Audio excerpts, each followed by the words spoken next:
One. 1, 2. Check me out right here, yo. Mike the Troop Jackson here with another edition of Fighters Talk. Almost a little impromptu little interview. I got one man, Alex Morono. You're coming off a knockout of the year candidate at Legacy 44 last night. You're taking on Baby Monster. I do not know how to pronounce his name, so I'm not gonna mess it up. It's Baby Monster. Very tough opponent, legit black belt.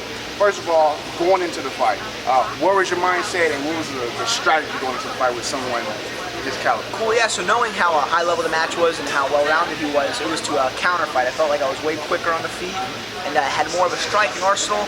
And from what I had seen, he would stand a little bit, but he really pushed for the takedown a lot.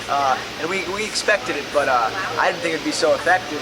And my takedown defense wasn't as, good as I thought it would be. And the guy, he was good on the ground, but he really didn't unlock his underhook and his crossface, so he kept me pinned, but it made for kind of a boring, couple rounds. Now, he's a really big welterweight. He actually reminded me of Husamar, Harris type build. Yeah. Did you realize he was going to be that big going into the fight, or you didn't realize the weight? Yeah, I mean, I'd watched tape on him. I knew he was a monster. Baby monster, but I fought guys like that a lot before. Never a grappler like that. That's where it was a little bit different. But once he got tired and I was able to find a home run, I think it was just a matter of time. Now, in the fight, obviously he uses grappling. It seemed like he was really not stalling, but trying to hold you down as long as possible. I'm assuming you felt the strength early on.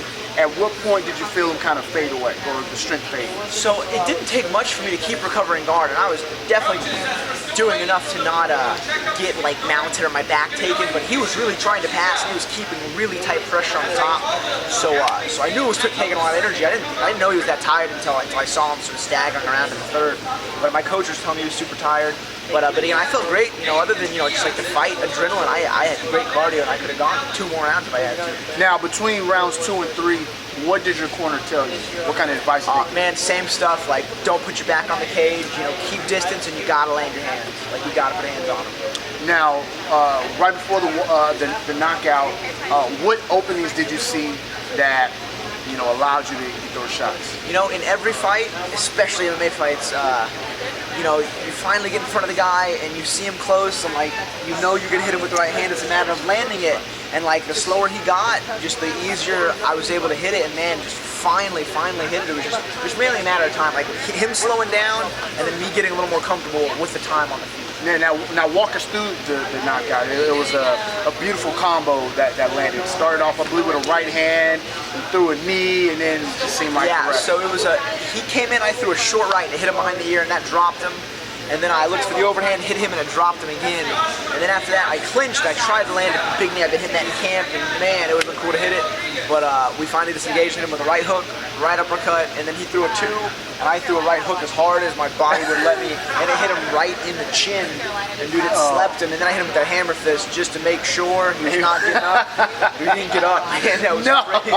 And you can see that final, don't get up, Baby Monster. Got the win, national TV, devastating fashion. What's next for Alex? You know what?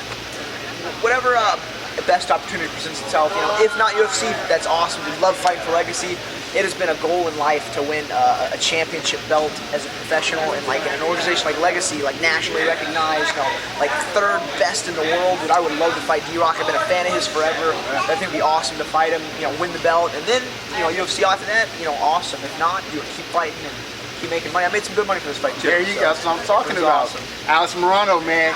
Congratulations on that win. Thank you very much. Thanks, man.